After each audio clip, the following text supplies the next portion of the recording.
Hello, everyone. Welcome to the 21 Hats podcast. I'm your host, Loren Feldman. This week, Jay Goltz, Dana White, and Laura Zander have a wide-ranging conversation that starts with the challenge of pricing. Do you set prices based on what you think the market will bear? Or do you set prices based on your own rising costs and what you need to charge to make a profit? And how much profit should a business expect to make? Along the way, the owners also discuss why Laura wants to keep buying businesses. Don't tell her husband, Doug. What Dana needs to do to get her new salon open at Fort Bragg, and why both Dana and Laura are going all in on influencer marketing. Jay, on the other hand, isn't entirely convinced that social media marketing works for his picture framing business. Plus, should a business owner know every employee's name? What if you have 130 employees?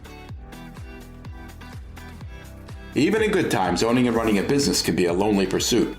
Our hope is that these weekly conversations, brought to you by our principal sponsor, The Great Game of Business, will let owners know they are not alone in facing challenges. Same thing with our daily newsletter, the 21 Hats Morning Report, which Inc. magazine named the best newsletter for business owners and which you can subscribe to for free at 21hats.com, where you can also find transcripts of our podcast episodes and lots of other articles and interviews. Joining me this week on the podcast are regulars Jay Goltz, whose companies in Chicago include a picture frame business, Artist Frame Service, and a home furnishing store, Jason Home. Dana White, who is CEO of Paralee Boyd, a Dallas-based chain of hair salons with a new location on the way at Fort Bragg in North Carolina. And Laura Zander, who is CEO of Jimmy Bean's Wool, a digital yarn store based in Reno, Nevada, and Madeline Tosh, a yarn supplier based in Fort Worth, Texas. The episode is titled, I've Always Been Afraid to Raise Prices. Welcome, Jay, Dana, and Laura. It's great to have you here.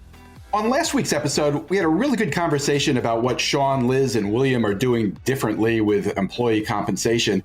And I thought maybe we'd kind of continue that thread by talking about various things, maybe including compensation, but other stuff too, that you guys are doing differently this year. It's been a pretty turbulent last few years, and I'm wondering where you guys have landed. Let's start with you, Dana. You picked up and moved to another state, so I'm guessing you're doing a lot of things differently. Anything in particular come to mind? Absolutely.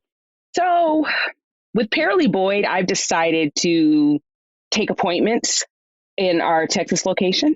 I'm also paying higher per hour. Right. Yep, and a higher hourly salary. And I've also decided to charge more, which has been amazing. It's working? It is working. And I cannot encourage anybody enough to raise your prices. We talked about that a lot when you were in Detroit, Dana, and you were nervous about doing it. Mm-hmm. How much did you raise your prices in Dallas? $15. So that's a significant percentage. And it's still low for down here.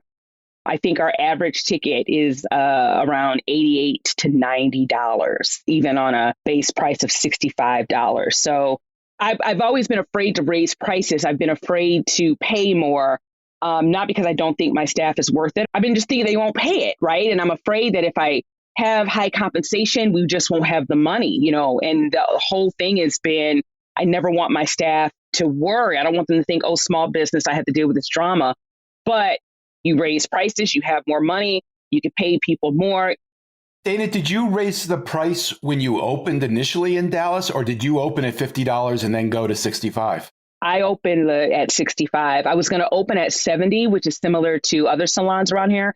But stylists are charging way more than I could have opened at $80. But I didn't want to open at that price point. And because I'm such a believer in raising your prices, I know when I will raise our price to $70. So here's the reality, because being in the custom picture framing business, this is the perfect place to learn this because we don't have prices posted because everything's different. And the fact is, half the customers, when you tell them the price, they go, oh my God, that's a lot of money. And they complain about it. And they think that everyone complains about the price. And the problem is, no matter what business you're in, somebody's going to complain about the price. And that gets in your head like a worm, and it gives you pause. And you start to think about that person. And the part that you haven't figured out is if you're charging, for in your case, $90 to do their hair and you get 10 customers, if you lost 2 because of the price, you're still going to make more money than if you charge, 8 people $50 or $60. Like, you're going to make it up. It's just, you got to charge what you got to charge. You got to charge what you got to charge. And then with Fort Bragg, that was a huge price, concern, because on base, they're used to paying below market. And I was just trying to make the numbers work. I was trying to, everything was based on volume. And I just didn't think that volume was realistic, understanding that people didn't know the brand. What is a Paralee Boyd? I'm keeping it at 65. And for those that see the value in it, the beauty of it, the consistency and the care, they will pay it on base. Dana, are you open at Fort Bragg? No, I'm not. We just finished the floors. And so we're getting ready to move in. So once we can find an electrician and a plumber, and that is a challenge because you have to be able to get on base. And unfortunately, a lot of the service workers have records, and getting on base is an issue. And then the other thing is my job is so small. I don't need an electrician for a big electrical job. I don't need a plumber for a big plumbing job. Is it worth their time to come on base? So right now we're trying to sort through that so we can get going. So the one question I have is, so Lauren said to you, so did it work paying people more? And you said yes. And my question is, what do you mean work? Are you getting a better employee now because you're paying more? Are you getting more applicants now? Are the people more qualified that you're paying more? I think what means that it worked is that I saw the ripple effect across my competitor. When I moved here, my competitor was paying her people $12 an hour. I advertised when I was hiring $15 an hour. And then shortly thereafter, she's paying $15. That's one way. The other way is, we're getting young ladies who are coming out of school. We're getting stylists who aren't getting the volume of people on their own. And they're like, you know what, I can get a steady paycheck. We're not only just paying hourly, we're also paying commission. So once you see so many heads per hour, you go from $15 an hour to $24 an hour. You commission out, not to mention commission on upselling on services and selling product. So having that $15 base has been really helpful as far as getting great candidates. Dana, you had a rare opportunity to raise your prices without any of your customers knowing it. You opened in Dallas at the price you're at now. You didn't tell your customers that they had to start paying more. Right. Will you be able to do that next time it's time to raise prices? Yes, because I'm still lower than the $95, $100 they're paying to go to somebody in a private suite. I'm still lower than the market. Are you going to come up with, you could train these new customers that every January or whatever, pick a month, is when prices raise, right? And so then they just know. They always know that it's going to go up 10% or 5% or whatever, and they expect it. Yeah. My dear friend has a really good, when she raised prices for her bakery, she broke it down in a pie graph. She literally showed it on a cake. No pun intended. No pun intended. But no, she did. She had a graphic of a cake. And she said, this is how much goes to flour. This is how much goes to sugar. This is how much goes to vanilla. This is what's left. And in order for us to stay open, I need to open that percentage up. And so that means the price of this cupcake now goes up to this. And she didn't get any problem with people paying the price because they understood why. So I believe that's the plan going forward, is if and when, or when, not even if, but when I raise my prices, it'll be an understanding. And it'll go towards compensation, really. Yep. Really is what I see it going towards compensation. Laura, how about you? You doing anything differently this year? Yeah, a lot, actually. In our industry, so the yarn, the fiber industry, we're seeing a huge shift. So a number of businesses especially wholesale, a number of wholesale businesses have gone under and or are going under. We've got, legacy businesses that were family started and family owned being sold, and the founders are stepping away. And so, the entrepreneur, I guess, in me is just seeing this huge land of opportunity right now, with all of this transition. And things changing so much. So tomorrow I'm spending the day with, I rehired, a mentor, a consultant friend of ours who we're just going to sit down and strategy. We've been strategy planning for the last couple of weeks and just looking at where do we want to be in 3 years? Where do we want to be in 5 years? What new businesses do we want to take on? What do we want to open? What do we want to double down in? What do we want to invest? So it's just a lot of, again, like there are just so many opportunities. I mean, I probably had, I had, 4 legit large companies come to me last month looking to sell their businesses. And so just figuring out, what do you move forward with? Are these yarn shops or suppliers or? Suppliers, mostly suppliers. Listen, part of what you're seeing is it's what's driven this economy for the last 50 years is the baby boomers. Yeah. And you're getting to the last third of the baby boomers. Yep. Baby boomers finished in 64. So the youngest baby boomer is now 59 years old. And they're still cycling through. That's why there's so many people moving to Florida and Arizona. It's just a huge retirement thing going on. So there's that. And then, within our industry, and I'm sure it's similar to others as well, but the exhaustion of the last 3 years, it's the Rocky thing. So a lot of people are just sick of getting hit in the head. And they're ready. Wait a second. Rocky didn't get sick of getting hit in the head. That's a bad analogy. No, it's a good analogy. Don't argue with me. He said in Rocky 3, my favorite line, he just went through a brutal round. He looks up at Mickey and he goes, I ain't going down no more. No, I know. But it's the Rocky. Yeah. I'm Rocky. So I'm okay. So I'll keep you're not getting going up. Down no more. No, but a lot of people, they've hit their limit. Laura, you've told us that your favorite thing is checking out businesses to buy. Are you going to buy any of these businesses? Probably. I mean, don't tell Doug, but yeah, realistically. Don't tell me. I mean, really? No, really? not you need right more this businesses? Second. No, I don't. You don't make enough money. You can't buy anything you want now. You spend too much time with your kid. You've got nothing to do. You're not stressed out a lot of times. Really? I will. That's why I'm taking a step back. Where I have been doubling down. So the last 4 months, I've gained 10 pounds. I've been traveling. I haven't been working out as much. And I've been focused on foundational work with the businesses that we have and training and getting processes in place and getting systems and scorecards and everything so that if we do, when one of these opportunities comes up, it's not me. I can hand that off. And that sounds really fancy and blah, blah, blah. Or that sounds very simple and I'm simplifying it, but I'm trying to get us in a position and trying to build a good, solid process and system and all that kind of stuff so that we can make good decisions that don't end up being like emotionally exhausting and, resource exhausting and all that kind of stuff. Good luck with that. Yeah, I know. I think it can work. Let me jump in here, Laura. I highlighted a piece in the Morning Report this week that I gather spoke to you because you emailed me about it. It came from a book called Leading the Leaders, and it talked about entrepreneurs who just can't resist taking on more challenges, whether it's good for the business or not. The piece cited Elon Musk and referred to these entrepreneurs as arsonists. The idea being that you just get used to succeeding at challenges and it's you get a high from that or you just can't stop it. And you emailed me, yep, I'm an E, which is the term the author used, and a pro arsonist. What do I do about it? Is that part of what's going on here? Yes and no. Yes, absolutely.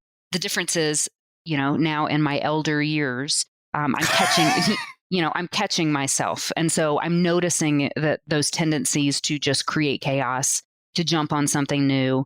And so I am not being as impulsive about it. And I am really thinking through, do we want to start this fire? Is it the right thing to do? Are we in the right spot? Because as Jay said, we're doing great. We've got a good, solid business. I got a good, solid team. So we don't have to do it. We should only do it if we want to, if it's interesting, if we don't have any other opportunities already, that we're working on. So I'm trying to be very, very... selective is the word you're looking for. How about selective? You're being much more selective that you're only going to do a deal if it's just too good to pass up. Yes. Here's an example. So there was a business that we really looked into buying around Thanksgiving. So it was like late November all through December. They were going to go bankrupt. They were going to go out of business. We could pick it up for pennies on the dollar. 3 weeks, 4 weeks, I'm like, digging into it. Can we handle it? Can we do it? Blah, blah, blah. We decided to say no. And then what that turned into is we ended up buying some of the assets from the business that was going to go under that we will then turn around when we have time and when we have the capacity and we can re-engage kind of those assets and reactivate some of those things. So instead, we just went ahead and let the business die. And then we will pick up some of the things from it. So we bought the URLs, we bought some of the pages, we bought the vendor list. I also think that Laura's situation, like I've been to Madeline Tosh, like I've seen it, and it's a well-oiled machine, right? Like I was blown, like Laura, you really just don't give it any justice, boo. Like, it's like when I was in shock and awe when I walked through, but she literally has this amazing business that operates on so many different levels.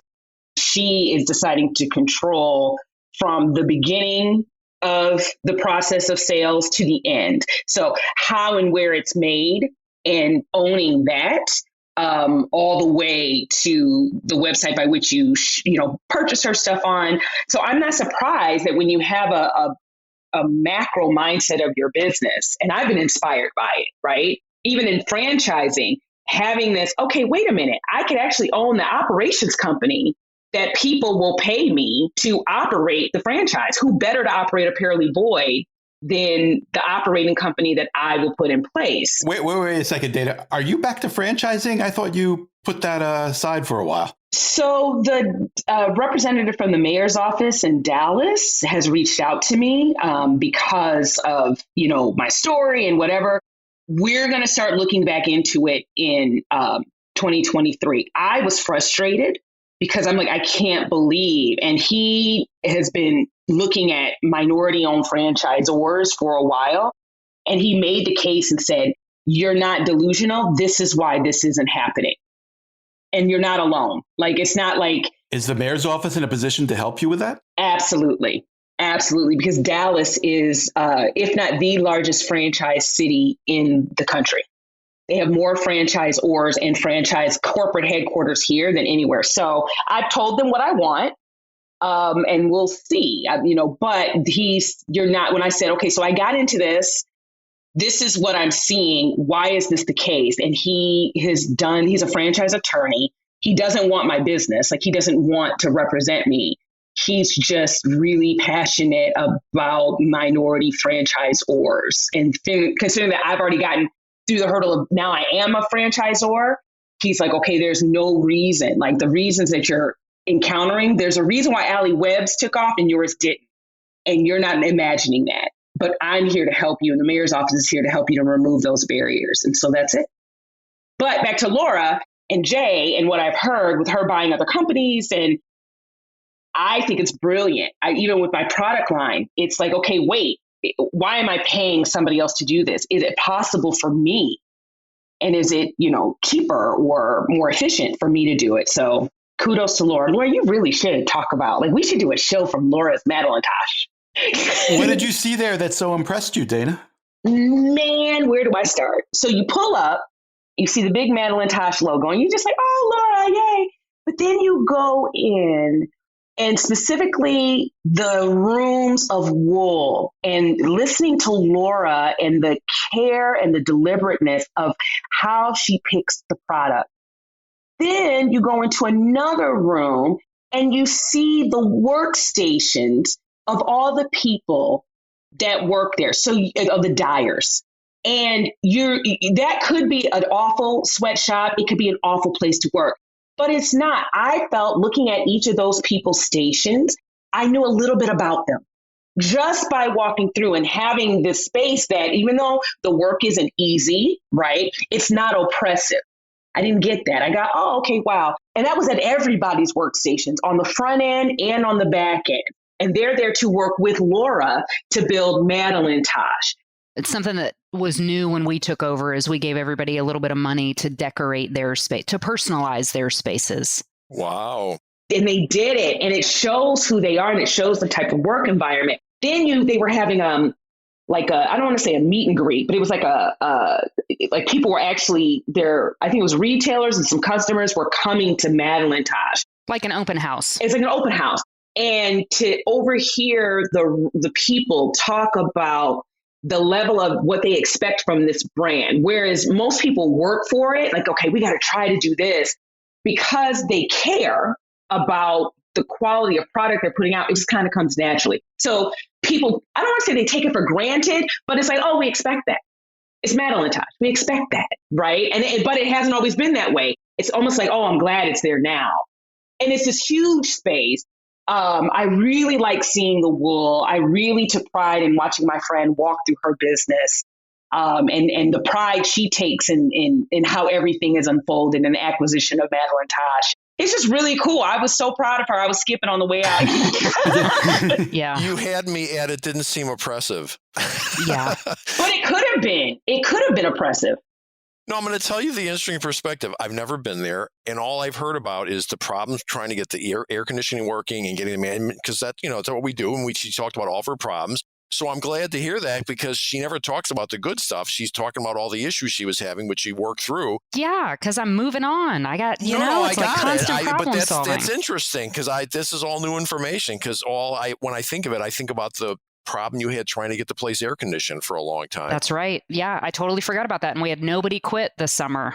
Exactly. But there's a reason why. We went on a hot day and nothing was being dyed. I can only imagine how hot that room gets when it's up and running at 2, 3, 4 o'clock in the morning. That's why I said, what time are they here? And she told me it's really early in the morning and they're done by a certain hour in the early afternoon.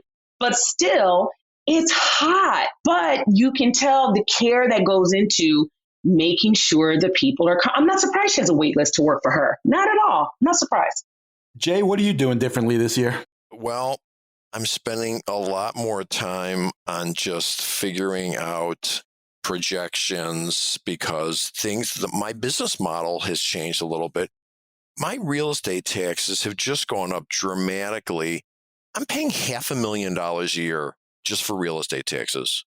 That's a lot of money. And where does that come from? I mean, and I got to relook at my pricing and my budgets and figure out, and then slowly but surely, and I'm not complaining about this. You've mentioned your pricing before. I'm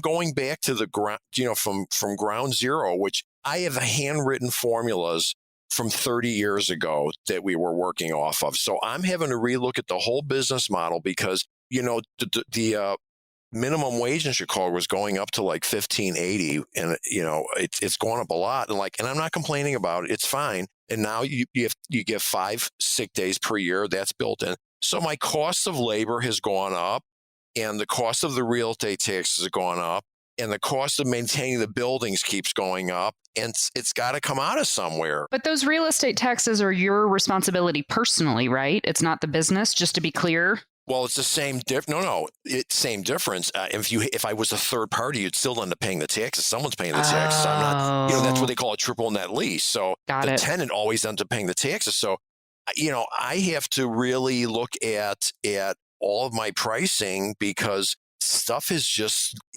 keeping my heating going in the building. Every time the guy comes out, we had to replace the valve. $2,300. It's expensive. And then for Jason Home, for shipping stuff around the country, I'm paying out tens of thousands of dollars every month for white glove delivery. And, I got to make sure that's covering it. Do you charge for shipping separately, or do you build that into the price? Yeah. No, I do. And then you got stuff shipping from all of the containers coming over from Europe.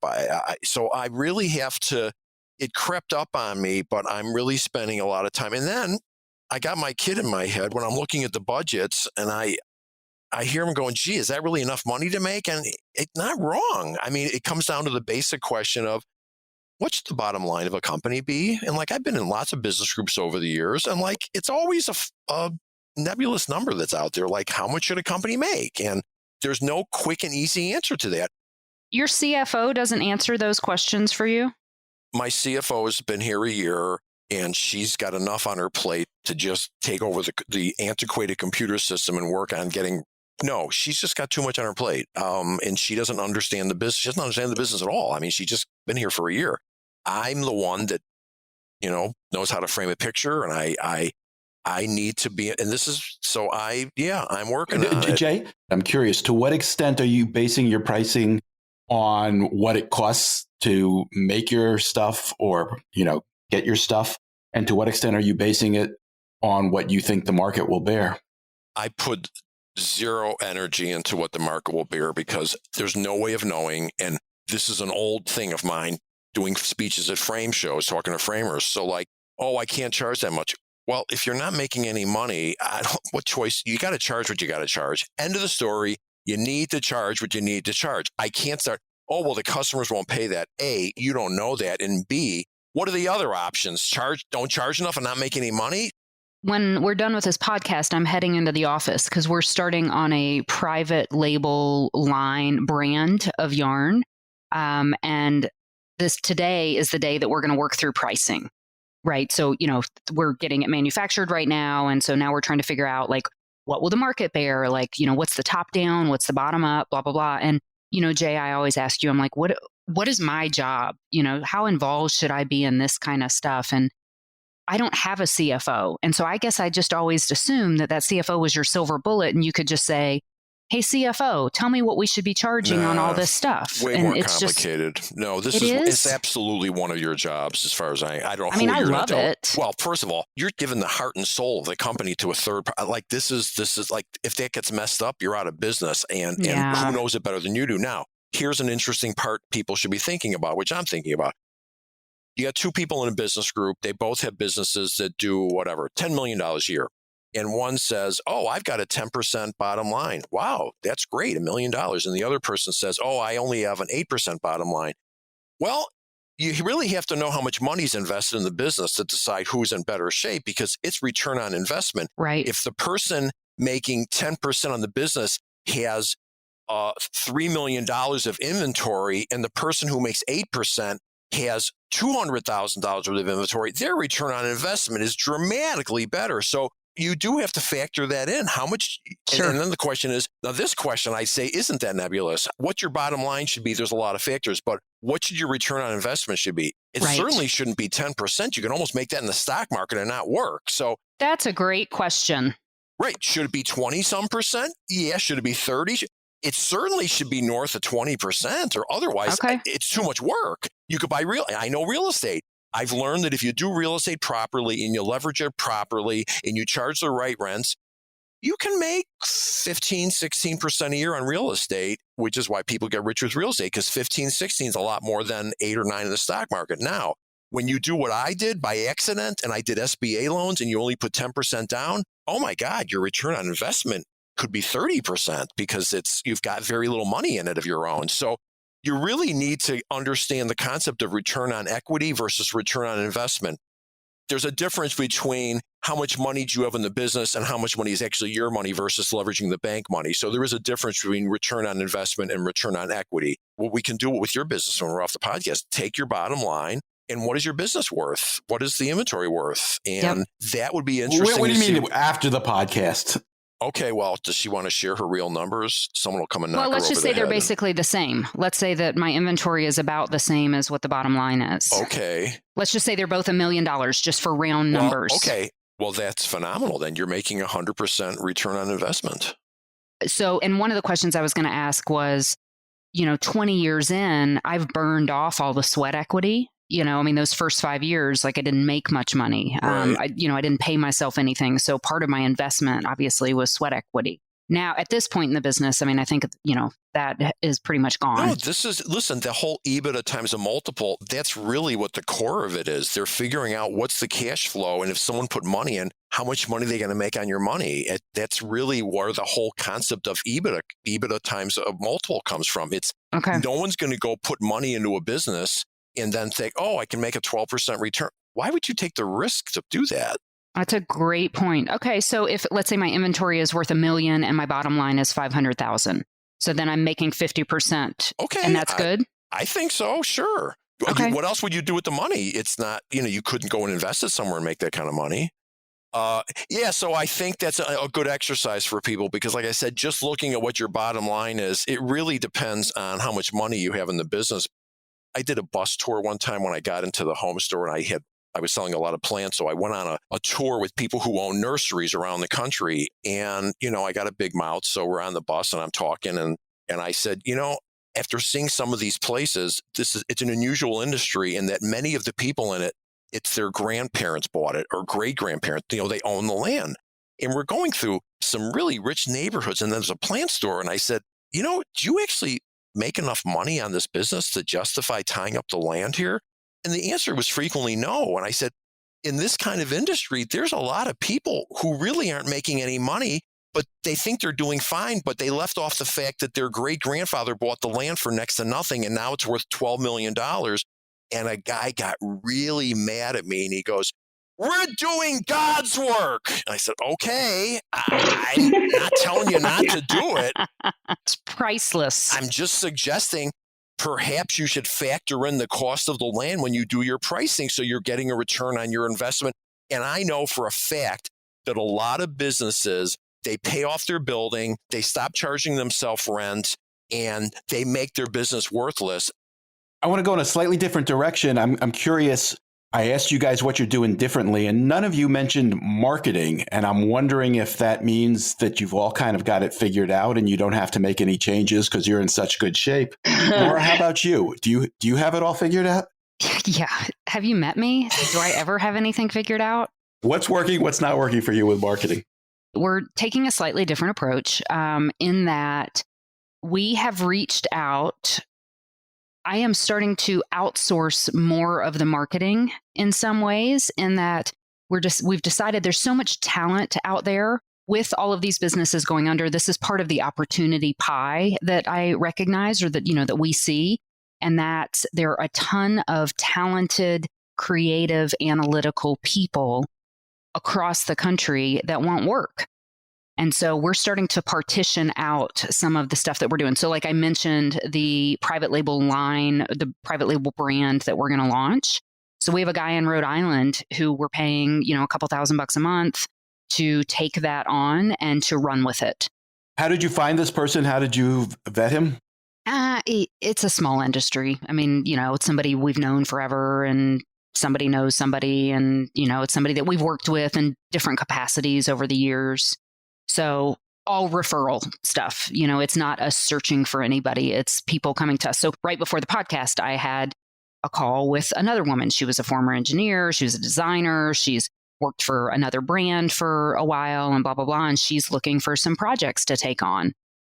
So this is going to be a new approach. It's something that we haven't done before. So we're going to focus more on management of various contractors and resources to take on different projects. Are you leaving it to them to decide, what platforms and what type, what strategies? Yeah. I mean, they're more in the know, and they're more, they understand the relevancy, certainly more than I do. I'm not even on social media. You used to be. I did, once COVID hit, it didn't make my day better. So I'll pop on every once in a while to look at, my new football team. Certainly what you said is true. There's a lot of those people out there. Would you agree? There's also a lot of extremely untalented and incompetent people that do marketing that manage to make a living somehow. And I've hired some of them, and you think. Absolutely. And that's, I'm a little stuck up, I guess, probably, or maybe a little arrogant. No, let's say you have high standards. I have really high standards. Yeah. And I don't like lowbrow marketing, and I don't like to do things the way everybody else does them, or I never have. So instead of, I'm not looking for marketing people. I'm looking for good people I'm interested in engaging with people who are smart, driven, relevant, understand the landscape. And then, marketing's easy. That's the easy part. It's more, okay, how do we get our brand in front of these people? And let's not do it in traditional ways. So I'm taking a slightly non-traditional approach. And that's what we've always done. Can you give us an example? How are you getting your brand in front of people? Well, right. Yeah, sure. For an example, so this new brand that we're going to launch, we've hired a guy who actually is a hand dyer. So he's got a company dyeing yarn. So he quit his day job. He was working at a university. He quit his day job to come work for us part-time. Wait. He's working at a university and is a hand dyer? Which one is he? He's hand dyeing? He works? Both. And that's very common. That's very common that a lot of people that do hand dye stuff and they sell on Etsy, they have a full-time job. And then on the side, they have a creative job. But he's a person he knows everybody. So what he's doing is he's going and reaching out to various influencers, various designers, people who can move the needle, no pun intended, with this brand. So he's exposing them to the brand because people trust him and value, because he's a respected member of our community. So he's an influencer among influencers, I guess, in some way. So he's going around and he's spreading the word. He's getting people to work with this yarn of ours. He's getting people to design. So that's kind of the big picture strategy that you're talking about then. The people you're reaching out to around the country are influencers who know other influencers, Yes. and you're using, okay. Yeah, exactly. You nailed it. Wow. You can just edit all that other stuff out and just keep what you said. I find that influencer marketing is the way to go. That's something I've done differently. Lauren, You struggled with it at first when you got to Dallas, you told us, Dana. How's it going now? So it's very important that when you put on an influencer event, the people that are organizing understand your market. And so there was a young lady there who realized that the event wasn't going well. And she said, I'm not confident. I know how much you need this, because I know how much I need this to be here. And I know how important it is that this gets out, because what you're offering is needed in Dallas. So I will put on another event for you for free. And it will be well attended, and you will be able to get ambassadors from it. And man, it went gangbusters. And that's where most of our customers right now are coming from TikTok, and we don't even have a TikTok account. That's something that we're going to be working on in the new year. You're just reaching out to people who do have TikTok accounts, and are you paying them to promote you? So what we're doing is we gave them a bag of our line of products, all 5, and we offered them free services. They came, they tried, they video their experience. They did like these vlogs and like reviews. It was amazing. And how their before and afters, how the salon looked, pictures of me, videos of me, and they just put out all this content and everybody loved it. And so now, without even doing any other marketing, we're seeing our numbers have gone up, not to, where I thought we would be in March, we're there now. And so I'm like, okay, this is great. And so now I have to get ready to put myself into it. Everybody I've met ever since I've owned this business has said, the business is Dana. The business is Dana. And the only way I've had it be me is by being there in the salon talking to customers. Well, you can talk to customers and you don't have to be in the salon. So what I'm working on right now is a way for me to talk to the staff, a way for me to talk to the customers through video, through our social media, through a Facebook Live group. A lot of our customers have a lot of questions about hair care, about what truly is, healthy hair care. And there's a lot of myths. So I'm going to dispel all of that, because what we do works. So my marketing is not only going to be geared to getting butts in seats, but it's also educating my market as to what is healthy hair. What do you need to do to make your hair grow and thicken? Just because you're 70 doesn't mean you have to have thin hair. There's ways in which you can take care of your hair today that will pay off benefits in your future. And then there are also things that you're doing today that are going to cost your hair health in the future. And they don't know what those things are. And so that's our marketing is going to gear more towards Dana talking to the customer. Well, here's an interesting question. It's really, in the olden days, if you put an ad in a magazine and it cost you $5,000, you'd have to say, how many customers do we want to get back that we spent the $5,000? In this case, what's the cost of doing TikTok? What's the cost of doing some of these things? And that's all relevant to it's back to the same old thing, return on investment. The question is, what do you need to generate from this to say, yeah, that was a success, period? Yeah, and the opportunity cost. I mean, I'm a big fan of talking through what else could you have done with that time? Right. Jay, forgive me, but I got to ask, both Laura and Dana have just told us that their marketing is basically top to bottom influencer marketing.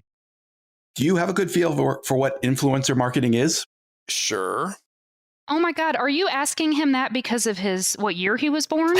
No, because Jay has been anti-social media. Jay is like, social what? Not anti, but he's like, it's not his lane. I certainly am not personally involved, though we're doing it. You have to factor into this that I'm a retailer. As I just told you, I spend $500,000 a year in real estate taxes. There's a reason for that. I'm on some major streets with major frontage, with major signage. So that's an important piece of getting new customers. And then I've got a website, and that's a major piece. And we do the social media.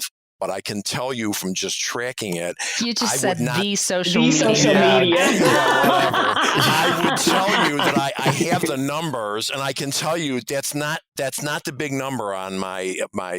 We ask customers, you're a new customer. Where did you hear about us? I can tell you for a fact that's certainly not outshining drive-by business and website business. But you also have a very high end, right? I mean, as far as Jason Home, like Jason Home, I'm less familiar with because we can't ask every customer, where did you hear about us? It's a different, framing. We have their name and number. We know if they're in our computer. It's harder. Here's the big word for the day: attribution. It's much harder for attribution for Jason Home than it is for framing. So, but Jay, you just said for a fact that social media isn't driving a lot of business your way. For framing. I don't think you know for a fact what you're doing on social media for framing. We're doing stuff. That's what I mean. Stuff. On the social media. Yeah, we're doing stuff. I totally follow you and Jason Home. Jason Home is different. Jason Home, you have a fabulous Instagram. Beautiful Instagram. Yeah. I know you're not intimately. I gotta go. My bus is coming. I'll talk to you later. Laura or Dana, do you guys think there is an influencer play for Jay and picture framing? Listen, Absolutely. when I hear them saying this, I'm thinking, I'm not arguing with any of it. I'm sure. And when I finish the podcast, I will go and find out. And I'm not arguing with that the world's changed and that's an important. I'm absolutely not arguing that. I'm just saying, in my case, there's other ways of getting business that are simpler that I'm doing every day with doing nothing, just having a storefront, whereas Laura doesn't have a storefront selling yarn that's driving most of business. It's different. I have a storefront driving business. And to me, getting the word out now, I'm a word of mouth business. And so I need to put the words in the mouth. And the only way to do it is to go to the people that they're listening to. I think by following you on on Instagram, if you ever decided to do influencer marketing, your people are artists. And I don't mean like artists. We are doing influence. We are doing it in Jason, I know for a fact. Like interior designers oh my God. There's a huge difference between what I do and what you do. Everybody that you're going after has their hair done. I'm going to guess 2 to 3% of the population has ever been into a frame shop, period. Okay. Yeah, but that might be a reason to do influencer marketing, not to not do it. Listen, I'm not arguing. I said we're doing it. I just, I can't do everything. And that's not my hands-on thing. I'm the pricing guy this month. I'm with Jay. It's not my thing. Social media is not my thing. I don't like it. It doesn't. Dana. No. But I'm saying I'm with Jay. I don't like it. It doesn't make me feel good. I needed somebody to come to me and say, hey, I will help you with this. Lauren's just trying to be hip and cool and show us old But Jay, folks that, you've had an influencer in your store. One of the reasons why I followed you was because somebody Martha from Stewart here. Queer Eye from the Straight Guy came on and was like, exactly. And so there are people that follow him. And you know that, Jay, because I told you. Lauren told you that. And people went and bought that lamp. People went and bought that lamp because he bought it. And so to me, that's more valuable than drive-by traffic. Okay, wait. You can't make a statement like that it's more valuable than drive-by traffic, for God's sake. I think in time it can be. Okay, I'm sure it's valuable, but you can't ultimately go, it's more valuable than drive-by traffic. If that's the case, why do I have a store? Why not just work out of a warehouse? So but listen, because in time, that influencer had over 100,000 followers. There are people on Instagram who are going to look at that lamp and say, because he had it, I'm going to buy it. And over time, it's valuable. Not arguing with that. It's valuable. Jay, the potential number of people who could find you through influencer marketing versus the potential number of people who drive by your store. Okay. But I'm going to say Jay has the most successful business out of all of us. So he must be doing something right. Well, no one's arguing that. No, nobody's arguing defensive. I'm not arguing with the thing you're saying. I'm really not. You're right. I'm just arguing with any conclusions that it's for sure going to be better than drive. It's going to be valuable for sure. It's just, this is all very complicated. And when you started off, you said have you figured it out? I'm continuing to try to figure it out. I'll do that for the rest of my life. Anyone who says they've got it all figured out, I think is... I didn't ask you if you had it figured out. I asked you if you knew what it was. Yeah, I know what it is. All right. We're almost out of time. Real quickly, I got a listener question I'd like you all to answer. What are you planning to do this year that you always say you're going to do, but never get around to? I've got one. First, there's no doubt in my mind. Every year, especially now, I used to go to my warehouse every week for a production meeting, and because of COVID, I haven't. I go there now. I don't know half the people walking around there, and don't know meaning you haven't met them or you don't know their name. Maybe I met them for a minute. So every year I say I got to get a directory with their picture, their name, and when I go over there, I can look at it and I can walk into the mat department and know her name. And this year, I told my HR person, I'm telling you, I want a directory printed out. You got our HR, go take a picture of everyone. And I'm doing that this year because I feel like it's the least I can do. I'm not saying I'm going to memorize them, but at least before I walk into the wood department, I can look at their names and go, hi, whatever their name is. And I think that's valuable. And I think that's the least I can do, for God's sakes. I'm not suggesting I'm going to go and say, how's the kids? What are they up to? Where are they going to school? But I certainly should know their names. So this is the year. Laura, is there anything you're planning to do this year that you always say you're going to do, but you never get around to? I want to have budgets fully distributed to each department throughout all of the companies and all of the brands. And that's something that I have not quite done yet, but that is going to happen this year. Because what's the goal? The goal is to have people not ask me if they can buy paper clips. Wow. Yeah. So I don't know. Do you have enough budget left? I mean, you decide. If the paperclip, if you want the colored paper clips and that's really important to you, great. Good for you. Is that really about budgeting, or is that simply about empowering them to know if it's less than $50, don't ask me, just do what you want to do? It's a combination of the two, but I think it is about budgeting. And the people that do have, because about half of the team has budgets. And it's really nice because they know I've got $100,000 to spend this year. You know what? You could fall into the big company problem with they've got the money, therefore they're just going to spend it, whether they need to or not. I don't necessarily buy into that. Like either you need it or you don't need it. I'm suggesting I'd rather train my people. If you need it, buy it. If you don't need it, don't buy it. To start to go, okay, you got $5,000. Well, what is it? Maybe they didn't need to spend $5,000, or maybe $5,000 wasn't enough. And this is why it's taken me so long to do this, because I haven't done it. Is 20 years of data of how much do we organically spend. So if every year we end up spending $5,000, then that's what they're going to get. And then the message is, if you need more than this, because I want you to buy it if you need it, then let's talk. This is a guideline. This is a starting point. Sure. And this is not some big bureaucratic, if you don't spend it, it's going to go down or anything like that. And we start slim. And the messaging is you buy something if it's going to, make somebody's life easier, if it's going to increase efficiency, if it's going to increase community within the office. Dana, how about you? Anything you're planning to do this year that you always say you're going to do but never get around to? I've already started, and I'm actually kind of proud of myself, but I need help with numbers. Understanding the numbers as if it's like a ball in 3D and you're just rotating around the ball, numbers from top to bottom, front to back, side to side. Also getting my head out of the sand about the hard stuff, realizing that because I stick my head in the sand, it makes it harder when I do come up for air.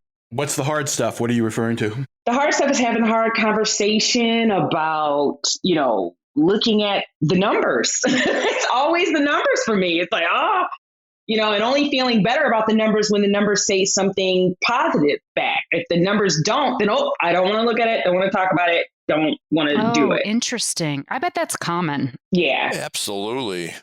My thanks to Jay Goltz, Dana White, and Laura Zander, and of course to our sponsor, The Great Game of Business, which helps businesses implement open book management and employee ownership. You can learn more at greatgame.com. Thanks for sharing, everybody. As always, much appreciated. Wait, don't leave yet. If you have a question or a comment that you'd like the 21 Hats owners to address, send it to me by replying to your morning report or by email at lauren@21hats.com. That's LOREN@21hats.com. Do it now before you forget, and don't be afraid to tell Jay what you really think. He can take it. And if you got something out of this conversation, help us reach more business owners. Tell a friend. Subscribe and review us wherever you get your podcasts. Follow us on Twitter. Subscribe to The Morning Report at 21hats.com. This episode was produced by Jess Thuberon, founder of Blank Word Productions. Okay, now you can leave. Thanks for listening, everyone.